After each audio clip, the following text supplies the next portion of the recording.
represent Solomon Island people say. We people start originally from my homeland. Like my old man said, there's nothing impossible. So we have to bring this message to my brother lyrical. Straight from the crew, out to the blue. We represent the voices of my ancestors calling. And I was getting more and my culture is falling. Now we have a step up for the past 20 calling. Previously on Delos, Brian and Karen took the boat up the Kinabatongan River, spotted some real-life dick-nosed monkeys and wild elephants. They parked Delos while they headed off on a trip to Sweden and America.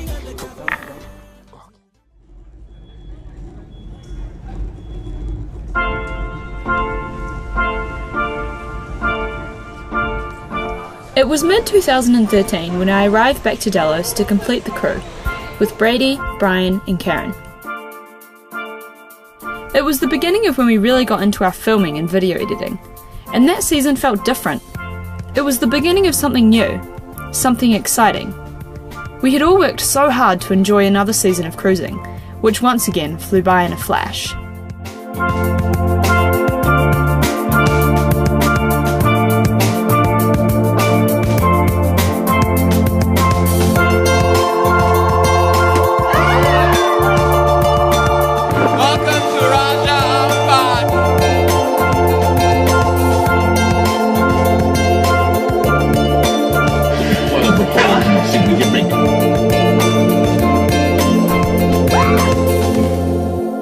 It had been an absolutely incredible 8-month season for us. Eventually, we ended up at a crossroads in the Philippines. This is our story from that time in our lives of leaving Delos to go on our money-making adventure working on super yachts. Before you knew it, another 8 months had passed and we were in the Philippines and we were broke. Like all the money was gone. Brady and I each had like $100 or something, or $200 each to our name. In the Philippines, I mean, we could have got jobs there. I could have got a job as a dive master, and Josje could have worked somewhere as well, but they pay like $2 a day or something like that. So that didn't seem like a viable option.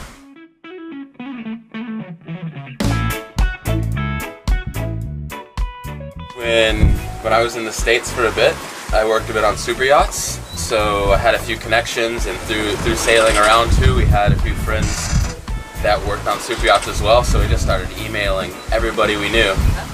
And getting a team job on a super yacht is pretty difficult, let alone not really having been in the industry before.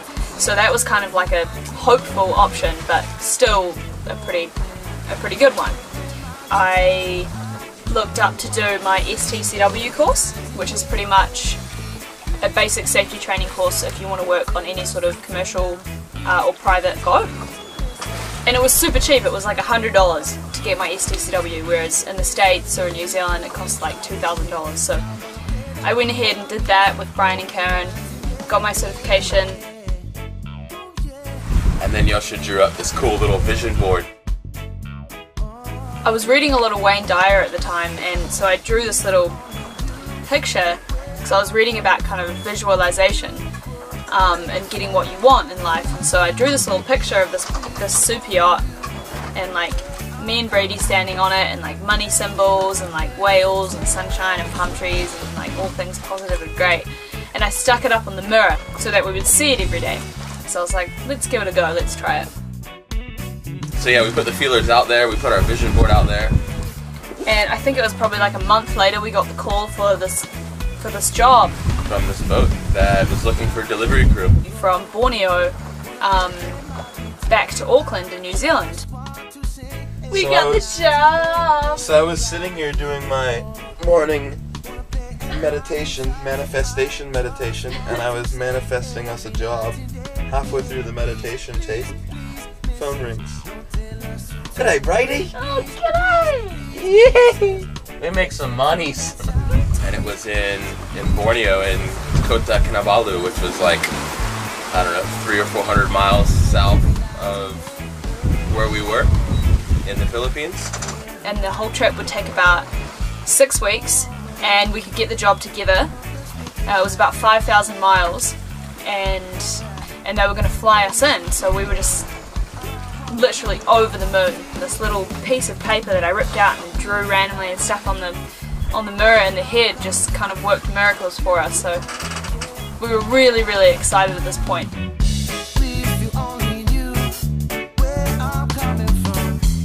The cool thing was, I also wrote down a date, like this random date. I wrote January 20th. I don't know why I wrote that, it just kind of seemed like the right time. And we started the job on January 22nd. So it was a little bit spooky actually, but really, really cool to kind of see it work, you know? It was kind of strange getting the call because every time we'd ever worked before, Delos had stopped. So this was one time where Delos was going to kind of continue on sailing. And it was really strange ever since I joined the boat in 2009, you know, like 30-something thousand miles before. We've always stopped all together and worked and taken a break, and this time was different. And it was scary. It was the unknown. I guess we're always doing the unknown, but for some reason it just felt scary to leave Delos while she was going to continue to sail on.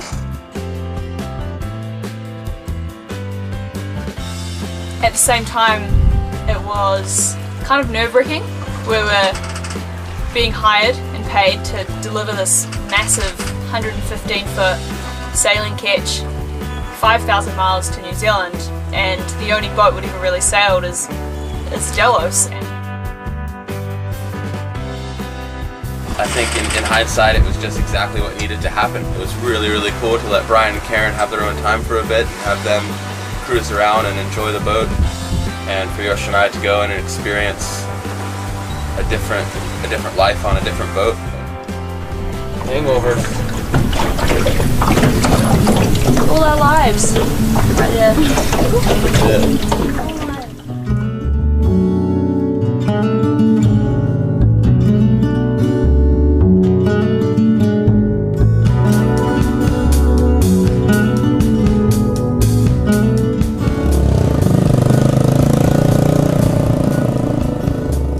I think ultimately we were just really excited to, you know, have a different experience, make some money, and, you know, fill up the cruising kitty and see where it would take us.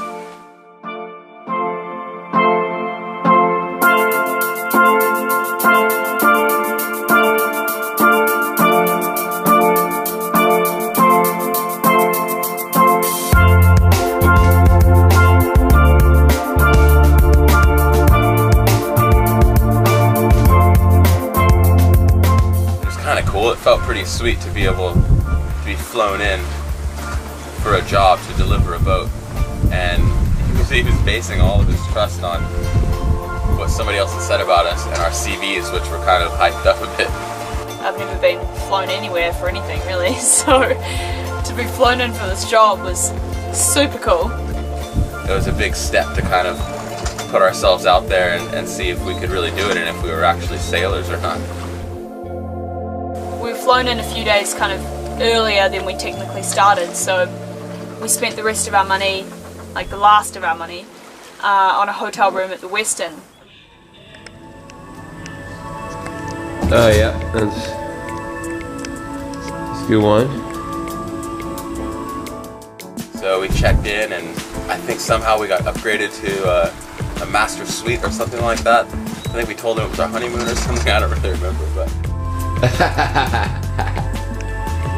it was 2 massive rooms and like a big bathtub and a marble shower, and like you could have fit 20 people in there.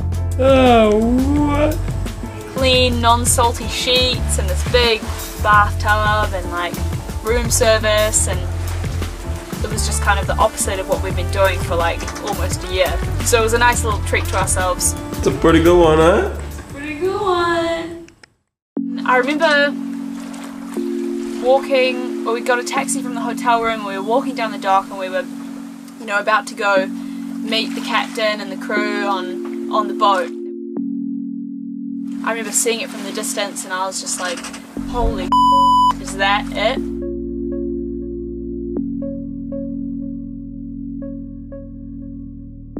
Like it was just this massive, massive boat. I remember walking onto the boat for the first time and seeing the winches, and they were like, you know, this big around. I was how the hell do you wrap lines around those things, or how do you ease those? And you know, it just kind of hit me that we really didn't know much about boats of that size. I mean, it's all the same now in hindsight, but it was a bit of a shock to me. I felt like just this rush of kind of nervous excitement kind of came over me.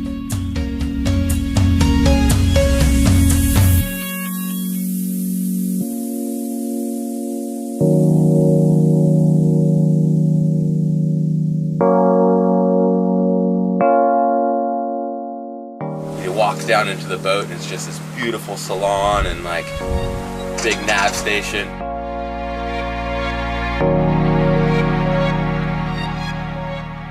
Go down, and we were put in one of the guest cabins, so we had like a beautiful room with 2 beds in it, extra soft comforters, and air conditioner running 24/7, and a whole separate bathroom with a marble stand-up shower, and like it just blew my mind. I remember us just looking at each other being like, what the f***? Like, maybe these people live like this. We hung out in Borneo for about a week before we left. So we were kind of preparing the boat for this big passage, and I remember this one instance where we did this big provisioning run, the chef and I, and she was like, okay Josje, I'm going to put you in, like, can you go grab all the snacks and sort of drinks and, you know, stuff for the passage? I was like, sweet, you know, it's like totally in my element, I love snacks. So I was like, okay, got this massive trolley, was walking down the aisles, and I was like, oh yeah, a couple bags of chips, you know, some Tim Tams, maybe like some crackers and stuff, and like came back and some cans of Coke and stuff, and came back. She kind of looked at me and she was like, no, you need to get way more than that, like more than double that. And I was like, oh, okay, sweet. So I went back and I was just like, psh, psh, psh, filled this massive trolley full, and then I came back and she was like, okay, yeah, that's better. And then it was just like, sweet, you know, didn't have to look at the price tags, didn't have to look at anything, like the complete opposite of what we did on Delos. It wasn't better or anything, it was just a very different experience.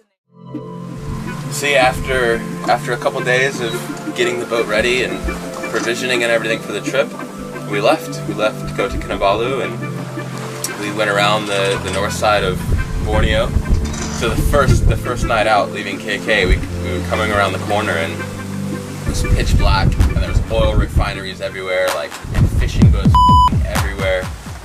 And I was on watch for the first time, so I was at the helm, kind of hand steering, and the captain's wife was out on deck, kind of keeping a lookout. But all of a sudden, she just yelled, "Oh, starboard, hard to starboard!" So just turned the boat hard to starboard, and then there was this fishing boat that had just turned their light on when we were like 5 meters away. They just flipped their light on and shined it at us, and they just came right down the port side of the boat.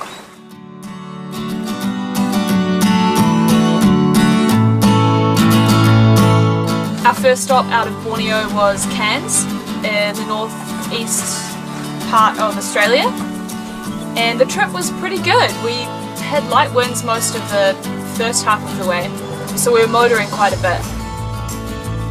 It was quite similar, I guess, in a way to Delos. You know, it was all kind of the same stuff. We had like rotational watch schedule, so we would all be doing the same amount of watches, and it was all kind of the same stuff, you know, navigating the boat, making sure we were on course, checking the radar, all that kind of stuff. Pulling in, it was really great. We went straight into the marina and tied up, one thing we could never afford on Delos. So it was pretty interesting just going straight in, tying up to the marina that we always kind of drove the dinghy into, and looked at all the boats tied up there.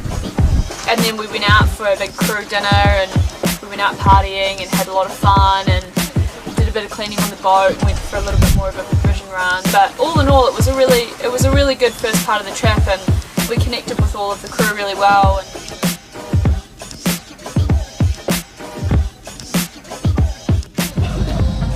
what I did. So hard. Oh mate, that is beautiful. Yeah. And then we were off again, and we were sailing down the coast of Australia. And it was pretty, not the most comfortable trip. It was kind of similar to what we had experienced on Delos like a few years back. and it was the same thing. There's no such thing as northerlies on that coast. It was blowing like 25 out of the southeast, and this big boat was just boom, slamming into these waves. And I mean, it was the same beating we do on Delos. It was a little bit more comfortable because it's such a big boat. Once we got a good weather window, we left and crossed the Tasman towards Auckland, New Zealand. That passage was pretty rough. I remember we had the delivery main up, so it's pretty much like a double reef main we had up the whole time, and we were just motoring, and the breeze was probably 25 or 30 knots straight into us. It was starting to get cold as well. I remember I was wearing beanies and kind of my wet weather gear all the time, and there was always spray coming over the deck, and it was just kind of this kind of shit passage.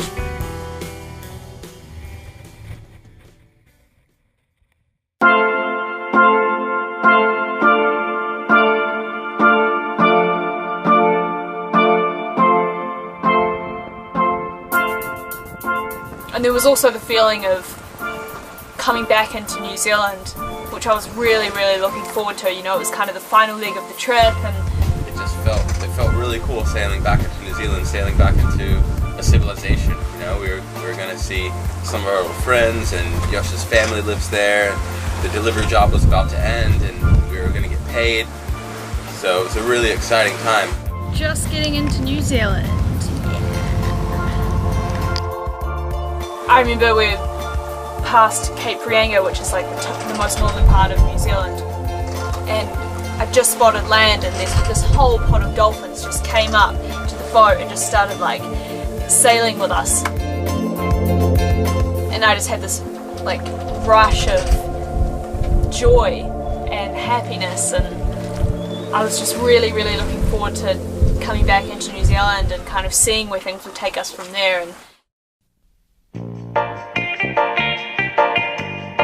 so we arrived in Auckland at the end of the New Zealand summer. We had a really, really good time with the crew on the delivery job, and made really good friends with the captain and his wife. So we kind of made the decision to hang out in Auckland for a bit and just enjoy, I don't know, a city for a while and work. And so we moved in with Hurricane Nina. She lived in Auckland in a big house, so we moved into a little room and we were paying rent, and all of a sudden we had this little life on land, and it was quite strange. You look so scared, babe.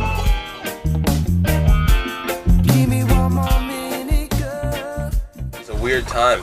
We were kind of in between everything in life.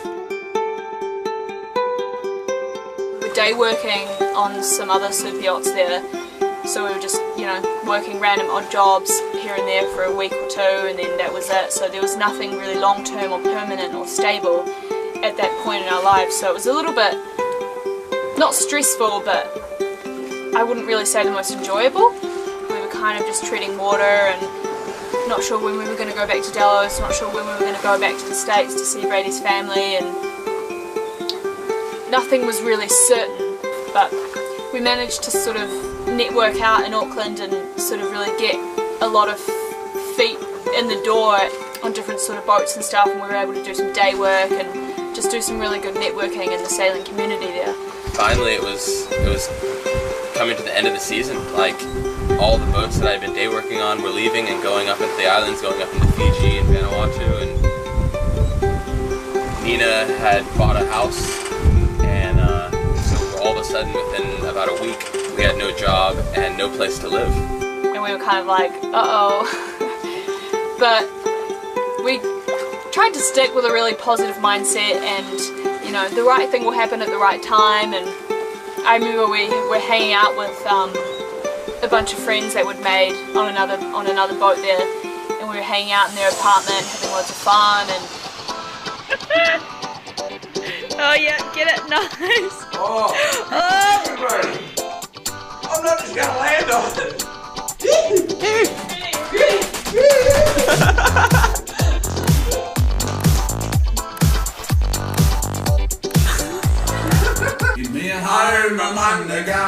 trees. We walked some plum trees. A sweet potato with a kangaroo, a clothesline out the back, a veranda out the front, and an old rocking chair. We were pretty hungover the next day on the Sunday, and we got this phone call. They asked if we were still looking for a position for the next 6 months. And it was a boat heading to Fiji, Vanuatu, New Caledonia, and then back to Auckland, all in a 6-month period. So basically we'd just be away from New Zealand for the winter. And they asked us to come see them that day, and we were like, sweet. Okay, so we went down there and I can see everything's piecing together. we met the crew, and they were really, really awesome. I think they were like, I think they are cruisers at heart, you know, working on a super yacht, which was kind of ideal for us, really. We just connected straight away. The next day they offered us the job, and we would be leaving in 2 days. So we were like, oh, how much more perfect could this be? So fine, oh so mine. So we were really, really grateful, really excited. We were going to go sail on this beautiful, beautiful, beautiful boat, the Swan 100. So within 3 days of just being so lost and not having a place to live, we were on this boat and leaving Auckland again for Fiji, just as it was starting to get cold.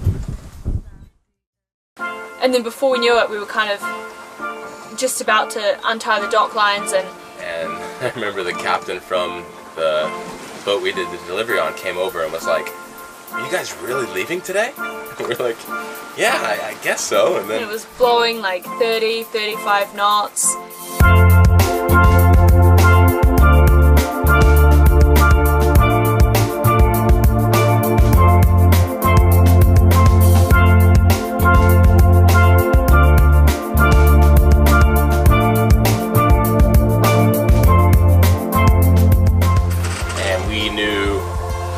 nothing about this boat. The captain had asked us, "Oh, how good are you at helming?" And we're like, "I think they're pretty good, you know." And Delos and everything on the delivery was pretty much autopilot, so we've hand steered before, but not to an extent of like what he thought we had probably. But we said we were good, and he wanted us to hand steer all the time. They hardly ever used autopilot.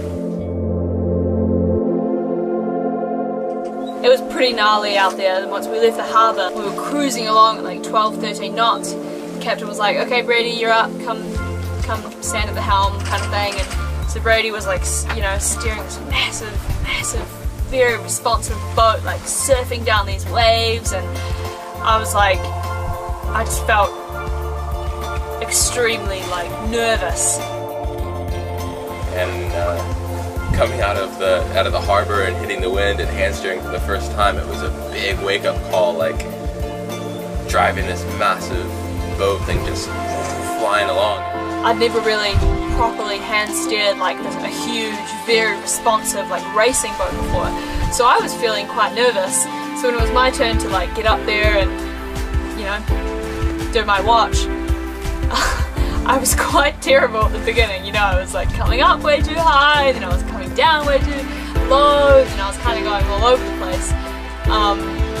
It just took me, I don't know, a couple of hours to really get the feel of the boat. But after that, it was sweet. And I remember there was a point where Josje was driving and she hit like 16.5 knots or something like that. And it was just all over the place steering. It's a 1100 mile passage to Fiji, which took us about 4 days. Definitely had anxiety and was definitely nervous that first day out and that whole trip to Fiji. You know, we had owners coming on board. Like we were hired as crew. I was a deckhand and Josje was a stewardess. It wasn't just a delivery. It was we were somebody else's crew. We were going to be sailing for somebody else. It had been 5 months since we left Delos in the Philippines, and somehow life had taken us to this point, sailing back into Fiji. For once, we had a bit of stability in our lives. We knew the plan for the next 5 months and even had a bit of money coming in.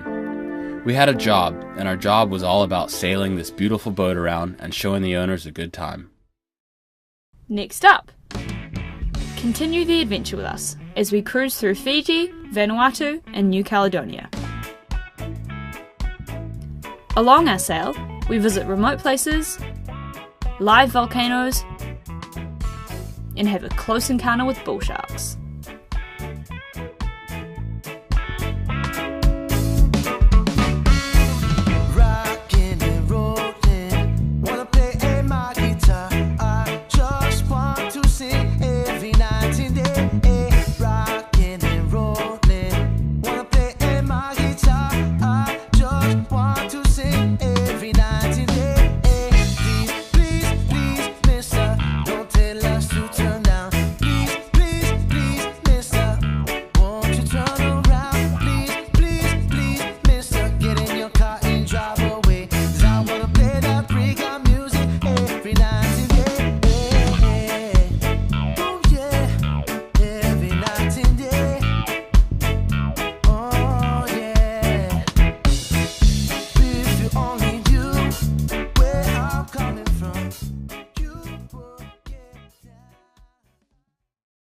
So remember, Enthusiasm! Enthusiasm! we spent about... Okay. Just trying to be natural. Okay. Sorry, I interrupted you. Yes. Where did it start to go downhill? Yang Wing! Let's talk about some experiences, huh? Hung out for a while, ate French pastries, they came out for a week. Brief, very brief.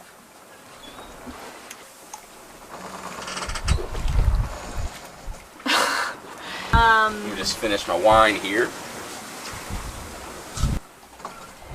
The rest of the sail down to Auckland was really... Look at that fucking cargo ship, man.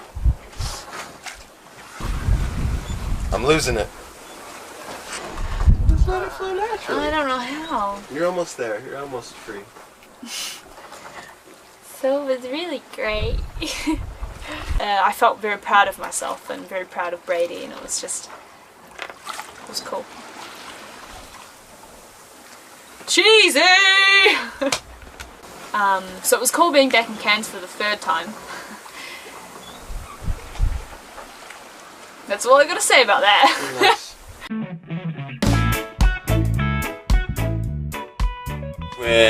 When I was in the States for a bit, I worked a bit on super yachts, so I had a few connections, and through sailing around too, we had a few friends that worked on super yachts as well, so we just started emailing everybody we knew. And getting a team job on a super yacht is pretty difficult, let alone not really having been in the industry before. So that was kind of like a hopeful option, but still a pretty good one. I looked up to do my STCW course, which is pretty much a basic safety training course if you want to work on any sort of commercial or private boat. It was the beginning of when we really got into our filming and video editing, and that season felt different. It was the beginning of something new, something exciting. We had all worked so hard to enjoy another season of cruising, which once again flew by in a flash.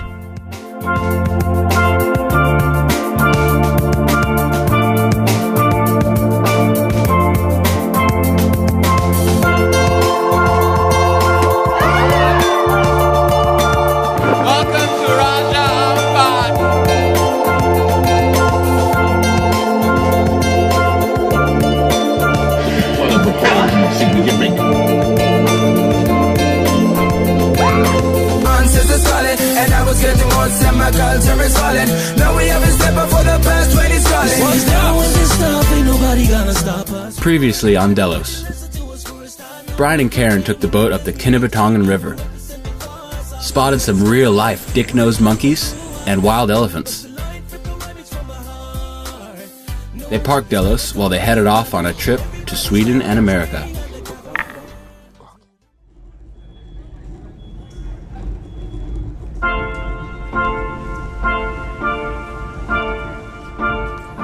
It was mid-2013 when I arrived back to Delos to complete the crew, with Brady, Brian and Karen. It had been an absolutely incredible 8-month season for us.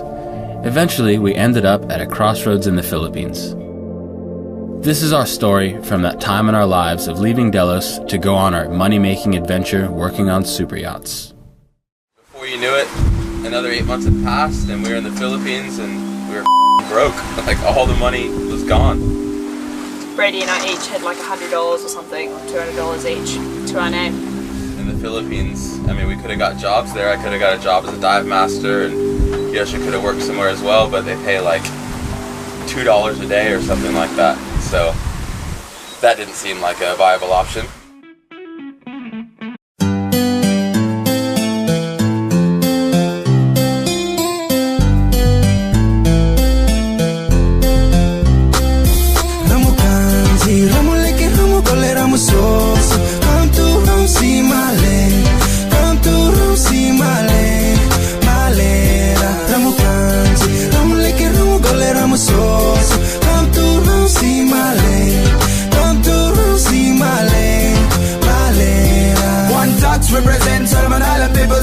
We people all originally from my homeland. Like my old man said, there's nothing impossible. So we have to bring this message to my brother lyrical. Straight from the crew, out to the blue. We represent the voices of my